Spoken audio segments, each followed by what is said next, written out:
Bonsoir à toutes et à tous. Donc, moi, je ne vais pas vous présenter la médiathèque, on verra ça après. Le travail de Philippe Madec. Je vais faire un petit panorama euh, sur les grandes tendances qui se jouent, on va dire, dans la problématique de la construction et de l'aménagement. Ça, c'est pas moi. Voilà. D'abord, on va revenir un petit peu à l'histoire. En gros, ça fait une bonne vingtaine d'années qu'on parle d'environnement dans la construction et dans l'aménagement. Une bonne vingtaine d'années, ça a démarré début des années 2000. Enfin, il y a eu quelques précurseurs un peu avant 2000, mais ça a démarré, on va dire, de façon très répétée début des années 2000. Voilà, on est en 2024, donc on va dire ça fait à peu près une vingtaine d'années. Ça prend donc un peu de temps tout ça parce que je ne sais pas si vous êtes tous très sachants sur les problématiques de durabilité. Enfin, on ne dit plus tellement de durabilité d'ailleurs, de soutenabilité. Mais en gros, tout ça, ça démarre en 1968 par un rapport du Club de Rome, présenté à Stockholm en la grande conférence des Nations Unies en 72. Après, il faut attendre de nouveau un petit peu de temps pour qu'il y ait un rapport Brundtland en 87. Donc, on prend du temps à chaque fois. Présenté à la grande conférence des Nations Unies en 92, qui s'appelle le Sommet de la Terre. Voilà, 92. À chaque fois, on se prend des paquets de décennies. Et on arrive, les problématiques environnementales, donc travailler à un très haut sommet, ou de durabilité, parce qu'on disait beaucoup ça à l'époque, travailler à un très haut niveau au sommet, donc dans les grandes conférences des Nations Unies, mettre un peu de temps à arriver dans les pays, puis arriver dans les territoires, puis arriver dans les bâtiments. Chaque fois, ça prend un petit peu de temps. Donc ça arrive en gros, début des années 2000. Donc sur la vingtaine d'années, qu'est-ce qu'on a fait? Alors le début, il est un peu démoralisant, vous allez voir, mais bon, c'est pas très grave. Enfin, c'est comme ça, je veux dire, c'est la vie. Parfois, il faut être démoralisé pour rebondir. Qu'est-ce qu'on a fait au début des années 2000 où on parle beaucoup de développement durable? Donc, quand on parle de développement durable, très vite, on parle d'environnement. Quand on parle d'environnement, très vite, on se met à parler d'énergie. Quand on parle d'énergie, très vite, on se met à parler de thermique. Quand on parle de thermique, très vite, on se met à parler du pourcentage de vitrage sur les constructions neuves qui, une fois réglé ça, on aura réglé les problèmes écologiques, les problèmes de la planète. On fait évidemment un peu fausse route, mais il faut bien avoir en tête que pendant... Alors, j'ai dit 20-25 ans. Pendant 15 à presque 20 ans, on parle de quoi? On parle surtout d'énergie, et d'une certaine énergie qui est l'énergie thermique, donc le chauffage, le rafraîchissement, etc. Et on parle donc d'un seul sujet sur les problématiques environnementales et écologiques, énergie, énergie, énergie. Et on en parle sur quoi? On en parle essentiellement sur les constructions neuves. C'est-à-dire qu'en gros, pendant un peu plus de 15 ans, on dit, voilà, il faut faire des réglementations les plus performantes possibles. Donc, après les premières réglementations thermiques, on fait la RT 2005, la RT 2012, la RE 2020. Entre-temps, on passe par la ribambelle de labels, les BBC, BBC Finergie, BPOS. Donc, à un moment, on invente l'Eldorado, qui est le bâtiment énergie positive, en disant, le jour où on fera que des bâtiments énergie positive, on aura répondu aux enjeux planétaires. Bon, alors qu'est-ce qu'on fait quand on parle d'énergie sur le bâtiment neuf? Bâtiment neuf, en gros, en France, attention, ça ne marche pas n'importe où, ce que je raconte, en France et dans la plupart des pays européens, qui ont des histoires urbaines anciennes et qui ont des démographies très faibles, le neuf, en nombre d'unités, si on prend les logements, ça représente moins de 1% par an de la construction. Les chiffres, c'est en gros 35 millions de logements existants et on en construit 350 000. Ça fait 1%. Il y en a plus aujourd'hui que 35 millions et on en construit moins que 350 000, ce qui fait qu'aujourd'hui, on est plutôt à 0,7%. On peut transposer à peu près sur les autres types de bâtiments, le tertiaire. On renouvelle la ville à hauteur de moins de 1% par an. Bon, alors on peut se dire, ok, on parle d'énergie que sur le neuf, donc on parle de 1% du problème, juste sur l'énergie. En fait, c'est pire que ça, parce qu'on peut se dire, bon, ok, d'accord, au bout d'un siècle, on aura réglé le problème. Bon, un siècle, c'est pas tout à fait le temps qu'on a pour répondre aux enjeux planétaires. Pire que ça, comme je viens de dire qu'on parlait surtout d'énergie sur le neuf en unité, donc en nombre, c'est 1%, mais en énergie, c'est quoi? En fait, c'est plutôt le petit point là, c'est-à-dire qu'en gros, les bâtiments neufs, vu qu'ils sont encadrés par des réglementations quand même assez performantes, quand bien même il y a un peu les jusqu'au boutistes qui disent les réglementations françaises vont pas assez loin, etc. Il faut regarder nos amis du Nord, ils vont toujours plus loin. C'est pas si vrai que ça. Mais en tout cas, le neuf, il est assez intrinsèquement performant parce qu'il faut être très mauvais concepteur ou ingénieur pour faire un bâtiment neuf qui ne soit pas performant du point de vue de l'énergie, parce que déjà quand vous achetez une fenêtre, de toute façon elle est performante. Quand vous mettez de l'isolant, il est performant. Donc à part poser ça n'importe comment, mettre les fenêtres à côté, enfin en dehors des murs et à côté de l'isolant, etc., donc, ce qui est quand même assez rare, en fait les bâtiments neufs sont assez intrinsèquement performants sur l'énergie. Donc en gros, le chiffre qu'il faut retenir, c'est que les réglementations, c'est un récit un peu simplifié. Les réglementations énergétiques ont à peu près fait en sorte que les bâtiments neufs soient, en termes de consommation future, aux alentours de 50 kWh par mètre carré. Donc ça veut dire qu'à chaque fois qu'on ramène un mètre carré de bâtiments neufs dans le stock de bâtiments existants, ce sont des mètres carrés qui vont avoir une vie énergétique future de 50 kWh, donc pour chacun des mètres carrés qu'on va construire. 50 kWh par an. L'existant, donc les bâtiments existants, le noir là, en fait c'est plutôt 250 kWh par mètre carré en moyenne et 500 kWh par mètre carré pour les pires. Donc il y a un rapport de 1 à 5, voire de 1 à 10 pour les pires, entre la performance intrinsèque du neuf par rapport à la faible performance intrinsèque du point de vue énergétique, parce qu'ils ont plein d'autres qualités, des bâtiments existants. Donc finalement, quand on a pendant plus de 15 ans concentré toute notre attention sur l'énergie dans le neuf, on ne traitait donc que 1% en termes d'unité du problème, mais en termes d'intensité énergétique, on traitait 1/10 à 1/5 de 1% par an du problème. Vous avez compris le raisonnement? 1/10 à 1/5, parce que 50 kWh par rapport à 250, 1/5, ou 500, sur une unité de 1 de renouvellement urbain. Donc en fait, on a traité plutôt 1/10 à 1/5, ça fait 0,1 à 0,2% par an, certes, du problème. Donc en fait, c'est pas un siècle qu'il fallait attendre, c'était un millénaire. Bon. Donc ça veut dire qu'on a traité 0,1, on s'attaquait donc à 0,1 à 0,2% par an du problème énergétique. Donc on a consacré, le petit résumé là, on a consacré pendant toutes ces années 99,9% des moyens sur 0,1% du problème. Donc on a fait de la suroptimisation de gisement marginal. C'est tout ce qu'il ne faut pas faire en environnement. En environnement, il faut regarder où sont les gisements, ou en tout cas les problèmes les plus importants, où sont les gisements, et ensuite classer les actions, faire absolument ce qu'il est facile de faire et qui attaque des forts gisements, se poser sérieusement la question sur ce qui est difficile de faire, par exemple un bâtiment à énergie positive, là où il n'y a pas de gisement, là il ne faut presque pas le faire, et après vraiment se poser les questions de faire, pas faire, sur ce qui est facile à faire mais qui attaque des petits gisements, ou ce qui est difficile à faire mais qui attaque des gros gisements. Bon. Donc ça a duré, on va dire, c'est pour ça que je disais que c'était un peu démoralisant, parce que malheureusement, ça a pris... c'est un peu comme si on avait perdu une bonne quinzaine d'années par rapport à ces enjeux. C'est quand même... Bon. Depuis quelques temps, je parle pas...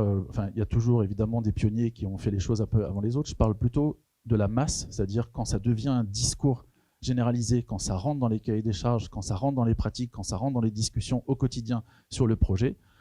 En gros, on a découvert un peu tardivement qu'il y avait autre chose que l'énergie, qu'il y avait par exemple le carbone déjà, et que le carbone ça n'avait pas grand-chose à voir avec l'énergie. Certes, il y a du carbone dans l'énergie, mais qu'on parle d'un autre enjeu qui est en gros la matière.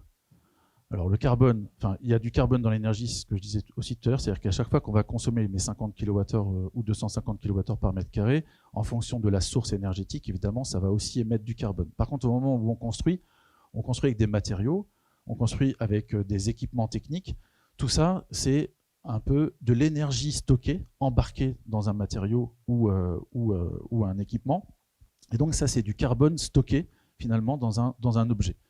Quand vous prenez un mètre carré, un mètre cube de n'importe quel matériau, il a une vie avant de devenir matériau. Et en fait, c'est toute cette vie en œuvre qui finit par faire de l'énergie de stock ou du carbone de stock. Donc on a découvert ça relativement récemment. On peut dire d'ailleurs à Paris, la prise de conscience dans le milieu professionnel, de manière un peu généralisée, je ne parle toujours pas des pionniers, attention, elle date quand même de l'exposition Matière grise au pavillon de l'Arsenal, parce que ces expositions pavillon de l'Arsenal ont au moins cet effet extrêmement bénéfique de pouvoir faire un peu bouger la profession. Donc depuis qu'on parle de matière grise, enfin là on avait vu des ordres de grandeur assez incroyables, le nombre de déchets représentés dans un mètre cube de matériaux, etc. Les problématiques aussi de gestion des matériaux, de gestion des déchets comme de prélèvement des ressources. Et on va dire que le carbone arrive dans les cahiers des charges depuis à peu près 5 ans, de manière généralisée. Aujourd'hui, il n'y a pas un cahier des charges qui ne demande pas de faire un calcul carbone, mais c'est relativement récent, quoi. Et c'est pas encore vrai, c'est-à-dire qu'à Paris, on est quand même dans un secteur où il y a une ambition très forte qui est portée à la fois par la collectivité, mais c'est aussi un marché très tendu, donc en fait les opérateurs privés sont obligés de faire patte blanche aussi pour pouvoir construire dans Paris, et c'est vrai dans le cas de beaucoup de métropoles. Après, ces mêmes opérateurs qui font des opérations très ambitieuses dans les marchés tendus ou sur les projecteurs des métropoles, quand ils sont en 4e couronne, ils font des trucs vraiment pas terribles, encore maintenant. Donc quand je dis le carbone est généralisé dans les cahiers des charges, c'est déjà dans les cahiers des charges plutôt vertueux. Donc, on commence à s'intéresser à un deuxième critère, donc, qui est le carbone. Et dans le carbone, il y a plein de choses, parce qu'il y a à la fois des matériaux, il y a de l'énergie aussi dans le carbone, il y a de la mobilité, il y a de l'économie circulaire, il y a du réemploi, il y a le fait qu'un bâtiment déjà construit en fait, est déjà amorti en carbone. Donc avec le carbone, on touche bien plus de critères que la seule énergie. Et si on veut résumer un peu ce que je disais tout à l'heure, en gros, dans le neuf, il n'y a pas... Alors, les termes, je ne sais pas si vous êtes coutumier de ça, mais en gros, l'énergie de flux, donc celle qu'on va consommer au fil des ans pour se chauffer, se rafraîchir, s'éclairer, etc., ça s'appelle aussi l'énergie blanche. Et l'énergie stockée, donc dans les matériaux, dans les équipements, etc., comme je disais tout à l'heure, celle qu'on appelle couramment aussi carbone, elle s'appelle énergie grise. Donc en gros, dans le neuf, on a dit il n'y a pas énormément d'enjeux d'énergie blanche, parce que, il y a très peu de neuf, c'est ce qu'on voyait, c'était le petit point, et en plus les bâtiments sont performants.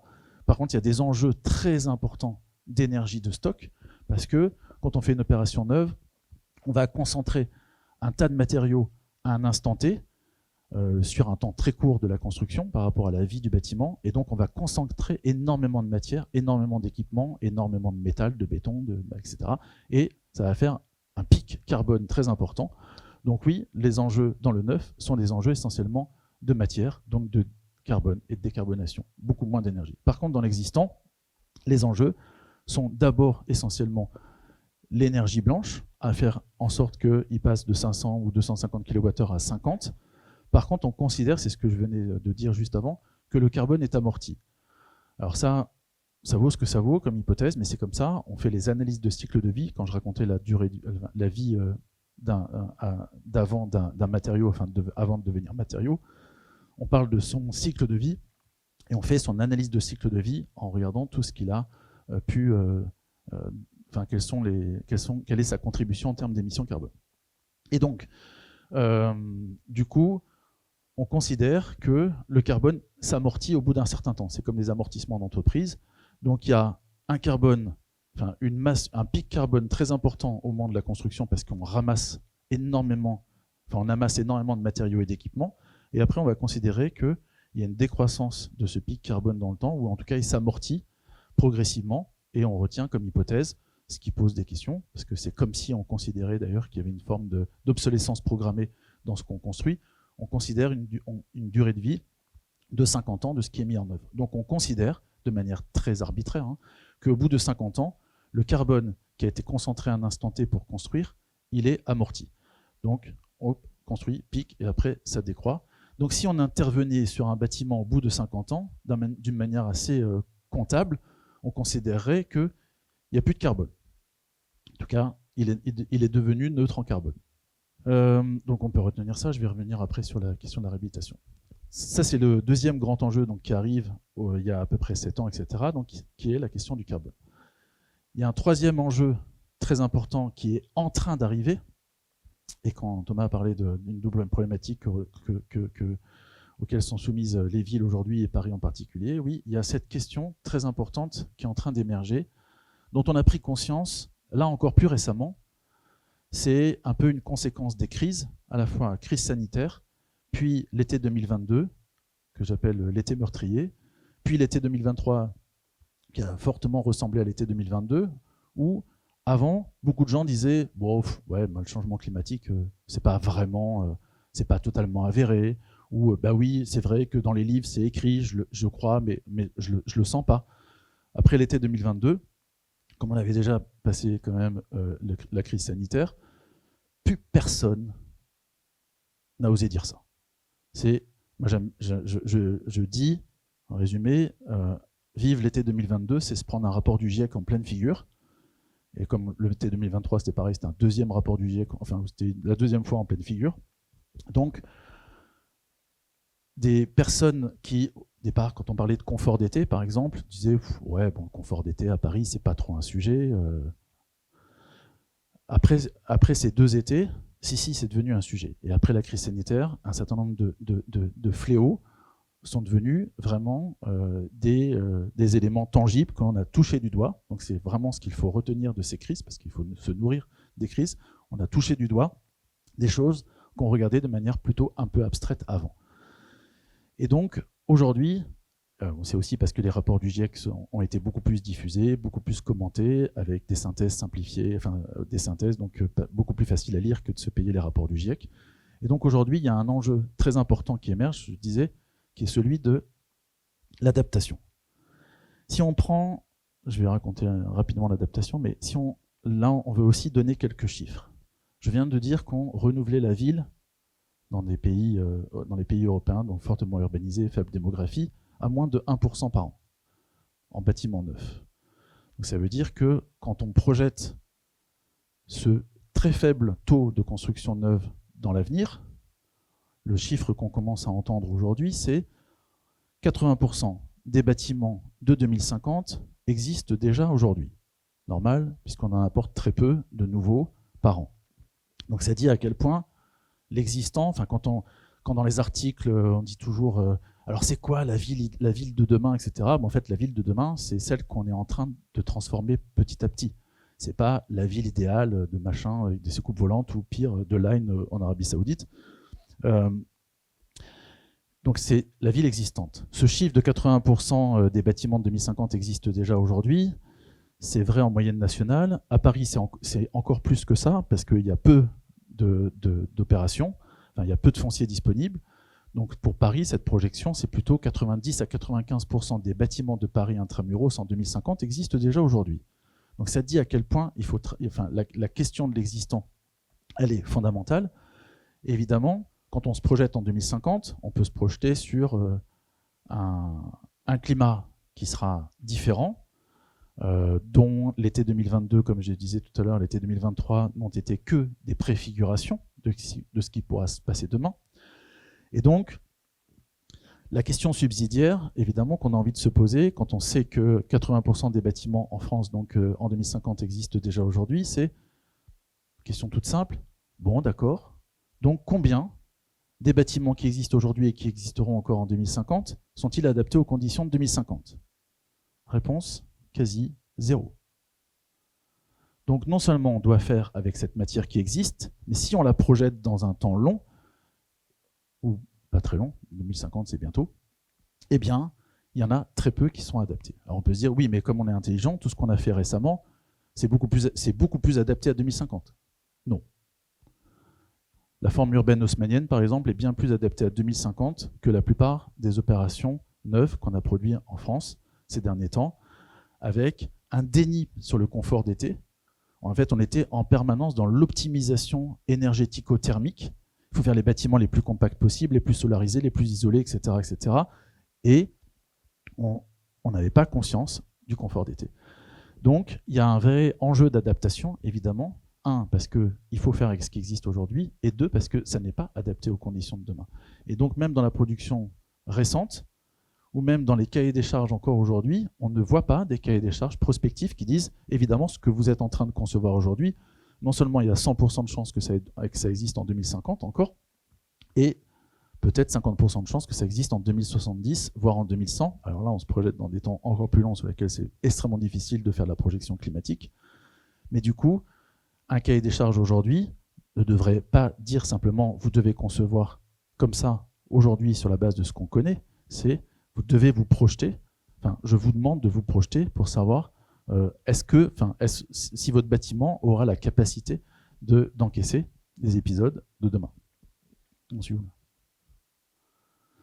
Ok, donc question de l'adaptation qui est l'enjeu absolument fondamental qui est en train d'émerger et qui va se doubler d'un quatrième enjeu qui a été évoqué dans l'introduction sur la problématique en plus de l'équité, parce que nous ne sommes pas tous égaux devant le climat et encore moins devant le changement climatique.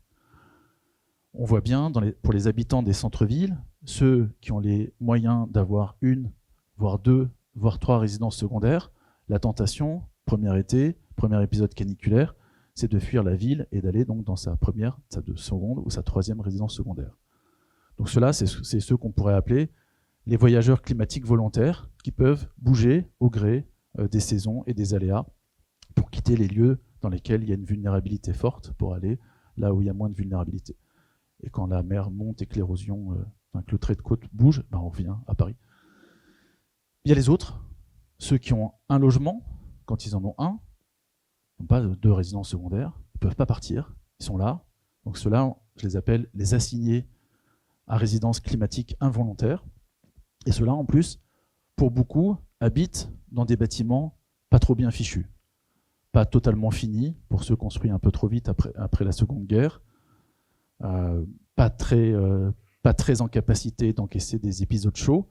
Il y a eu pendant l'été 2022, là, dont je parlais tout à l'heure, des relevés de température dans une résidence sociale à Aubervilliers, où les températures intérieures atteignaient 48 degrés.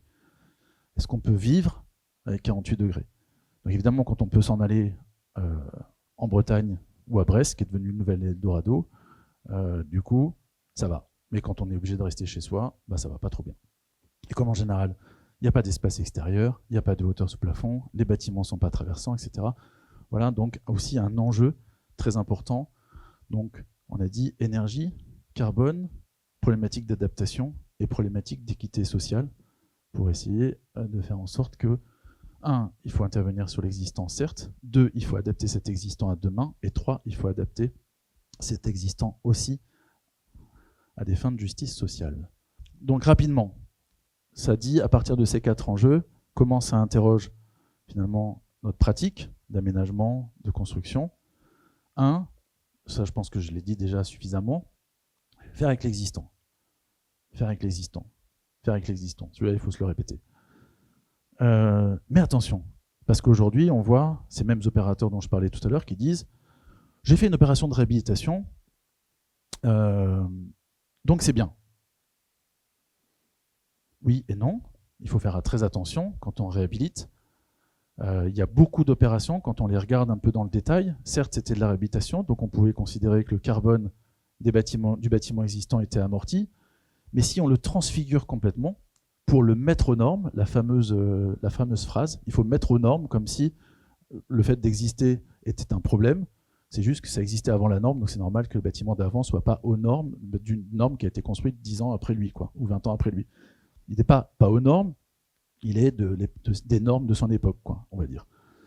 Et dans cette idée de la mise aux normes, on a tendance à venir, on va dire, imposer ou parachuter des approches, des cultures du neuf, des techniques du neuf et des matériaux du neuf sur cet existant. Mais il y a aussi le fait que très souvent, on ne regarde pas ce qu'est l'existant lui-même pour nous raconter ce qu'il est capable de faire, parce que tout bâtiment, comme toute personne, a ses forces et ses faiblesses. Quand on travaille sur un existant, certes, il faut répondre à ses faiblesses, mais il faut aussi comprendre ses forces pour les préserver et les valoriser. Donc on a tendance à parachuter les techniques du neuf, à ne pas l'écouter suffisamment et donc ne pas inventer le programme qui va bien avec ce qu'il est capable de proposer. Et on voit des opérations de réhabilitation qui sont en fait des aberrations d'un point de vue carbone, c'est-à-dire que oui, certes, on a réduit la consommation d'énergie, mais on a rajouté tellement de matériaux, tellement d'équipements, que ça devient une hérésie carbone. Et que parfois, il vaudrait mieux l'avoir démoli et l'avoir reconstruit aux normes d'aujourd'hui, sachant qu'elles sont quand même assez drastiques. Donc attention, réhabiliter c'est bien, mais il faut réhabiliter de façon intelligente, faire avec les forces, les faiblesses de l'existant, utiliser des matériaux décarbonés, bien comprendre ce qui est nécessaire de faire et pas juste plaquer des solutions toutes faites. Et puis il y a aussi une petite tentation du côté des promoteurs et des investisseurs à toujours vouloir remettre à niveau les bâtiments, c'est presque un défaut des certifications environnementales qui sont millésimées. Donc c'est complètement naze pour un investisseur de mettre sur le marché un bâtiment qui serait HQE millésime 2015 alors qu'on est en 2024. Donc évidemment, il va refaire des travaux. Et en fait, il y a presque une forme d'accélération comme ça de la remise à niveau des bâtiments existants pour scorer, enfin pour être dans les meilleurs millésimes des certifications environnementales. Donc ça interroge aussi, je dis, il faut un peu lutter contre la tentation de remise à niveau permanente et finalement faire valoir les vertus de l'âge comme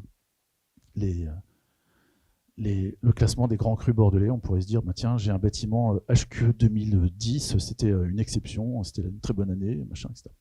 Bon, donc faire l'existant, mais faire intelligemment. Le neuf, donc tout à l'heure ça a été dit, l'existant doit devenir l'intervention par défaut, enfin intervenir sur l'existant, ça doit devenir la pratique courante et le défaut.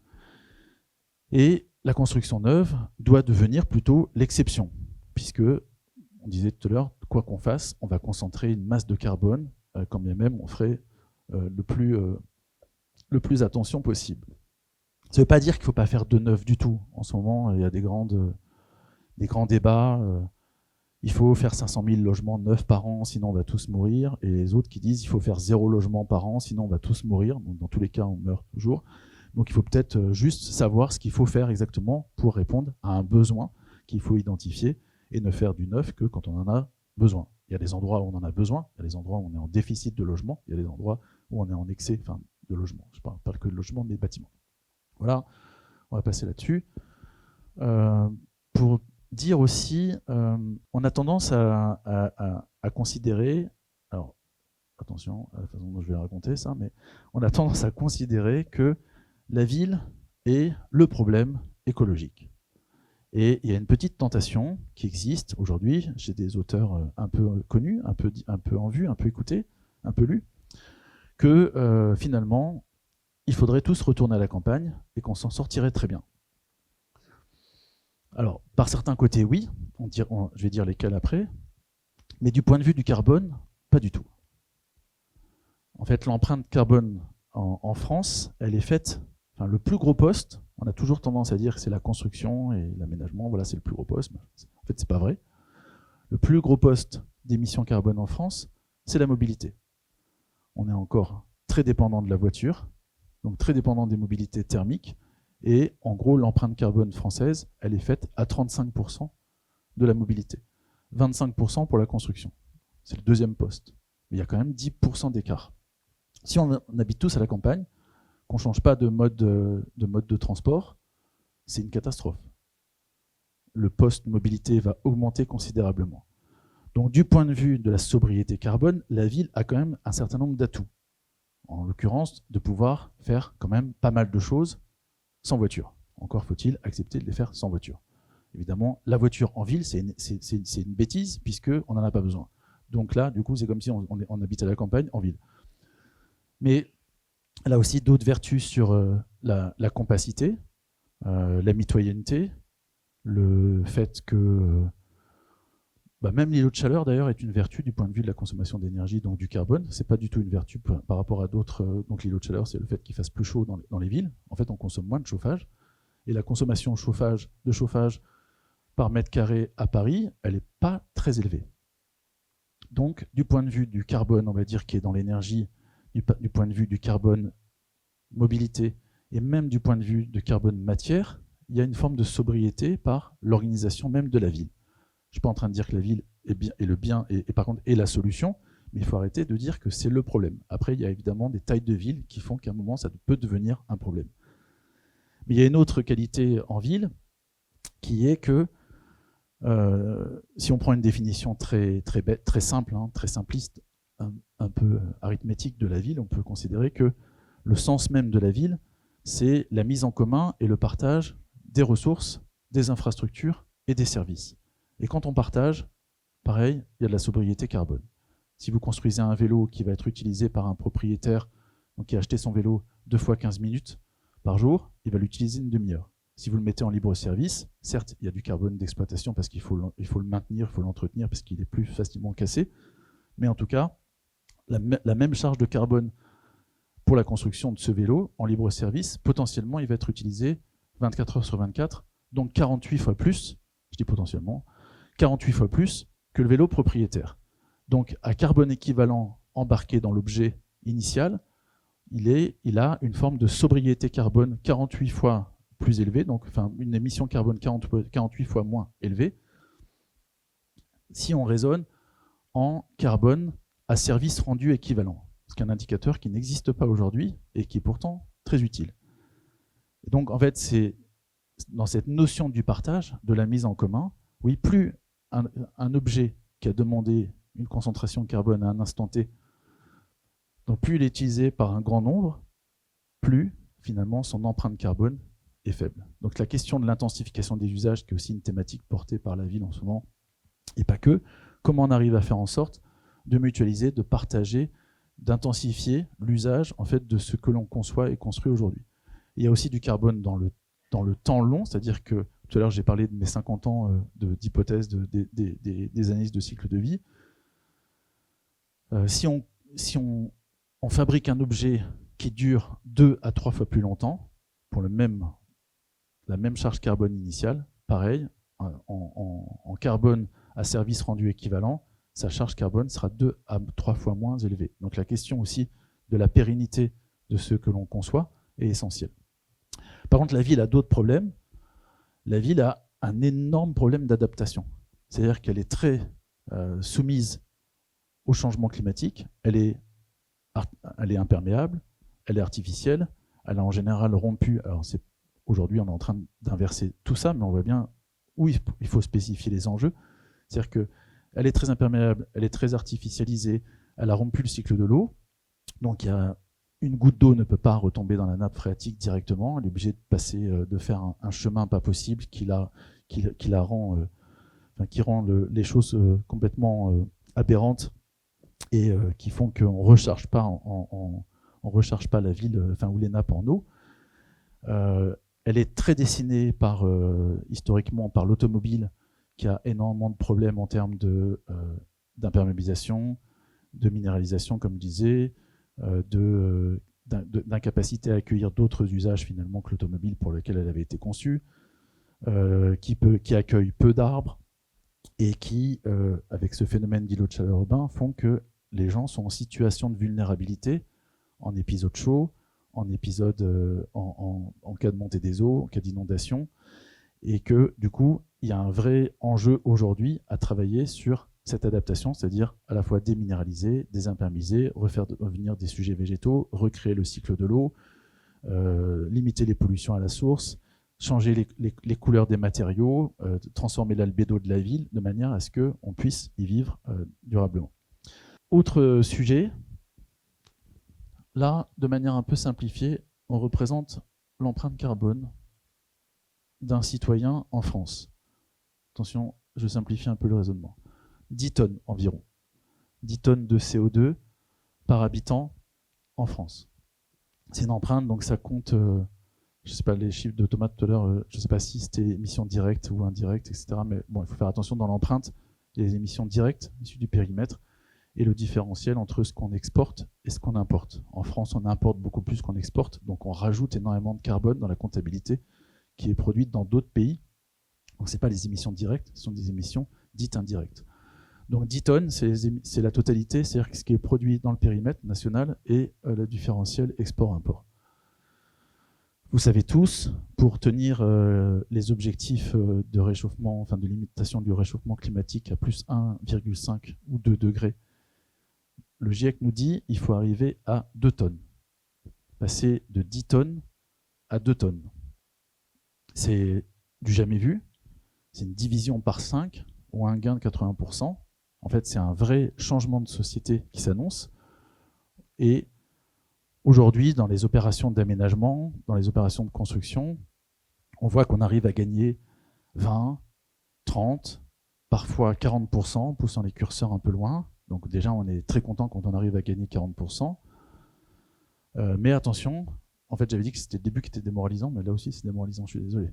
En fait, quand on agit sur le milieu physique, la ville, les territoires, les infrastructures, mais j'ai oublié de dire tout à l'heure, Quand j'ai parlé de 80% des bâtiments, vous pouvez transposer sur 80% des bâtiments, des infrastructures et des espaces publics.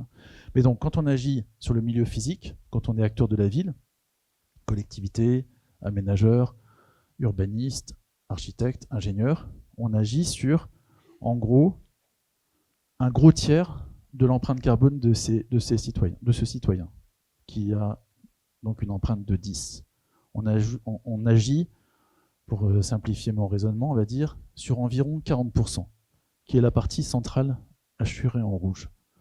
Donc finalement, quand on gagne 20%, on ne gagne pas 20% sur les 10 tonnes. On gagne 20% sur ce sur quoi on peut agir directement, c'est-à-dire la construction de bâtiments décarbonés, la réhabilitation, le changement d'approvisionnement énergétique, l'amélioration de la mobilité. En fait, c'est cette partie centrale.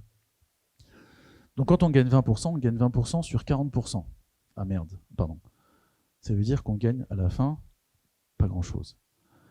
En imaginant que demain, on arrive à avoir les technologies qui vont bien, ou en tout cas tous les matériaux, les filières, etc. qui vont bien, c'est pour ça qu'il faut évidemment pousser vite ces curseurs-là, on arrivera à gagner 50%, et évidemment demain encore plus, mais 50%, ça sera toujours 50% de la partie centrale qui fait 40%. Donc 50% de 40%, ça fait que 20%. On est encore loin des 80%. Ça ne veut pas dire qu'il ne faut rien faire, évidemment. Toujours cette histoire dans la question d'environnement et d'écologie, il faut comprendre toute la chaîne et il faut agir partout là où on a la capacité d'agir sur la chaîne, mais comprendre l'amont, l'aval. Donc demain, on arrivera peut-être à gagner 80% si on fait des vraies ruptures technologiques ou si on active vraiment les filières de matériaux biosourcés, bas carbone, etc. Donc on aura, si on gagne 80% des 40%, c'est déjà mieux, on en sera à 32, 36, un petit 40%.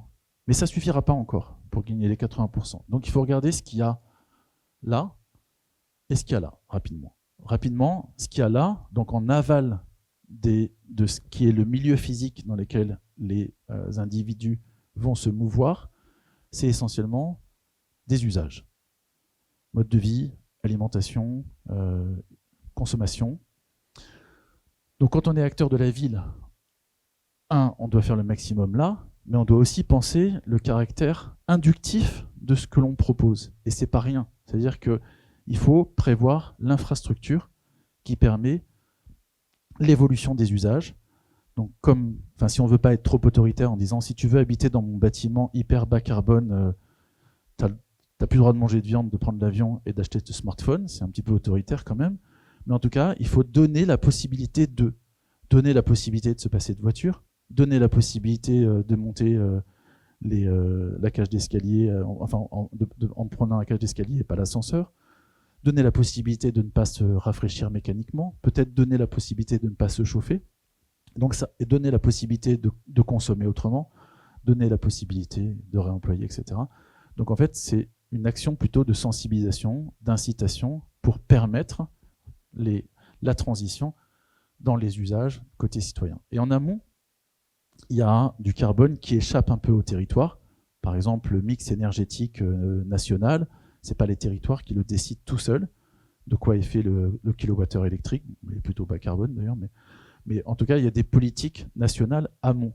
Et donc, ce que j'aime bien dire aussi, parce que je crois beaucoup à l'invention, à l'action sur les territoires, c'est que c'est les opérations qu'on fait, elles doivent aussi avoir la capacité d'être démonstratrices pour infléchir les politiques publiques, nationales, territoriales, nationales et internationales.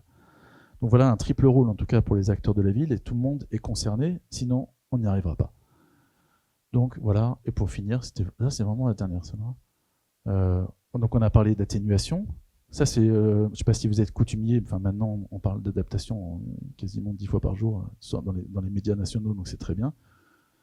Donc l'atténuation, on a dit comprendre qu'il y a une cause, un effet.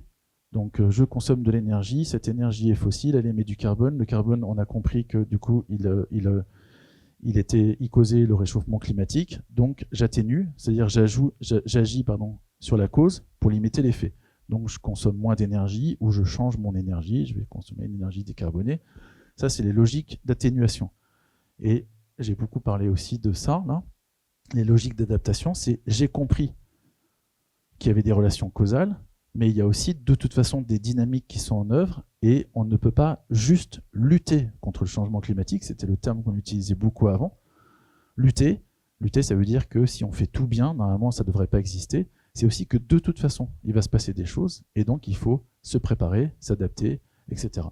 Donc atténuation, adaptation, et on l'a bien compris, pour qu'on puisse satisfaire ce passage de 10 à 2, etc., il faut évidemment que tout le monde puisse s'emparer du sujet, tout le monde puisse agir, tout le monde ait les moyens d'agir. C'est pour ça que j'ai mis la question de l'engagement, là, et de la capacité d'agir aussi, au cœur de ces dispositifs. Voilà, je m'arrête là, d'accord ? Merci beaucoup.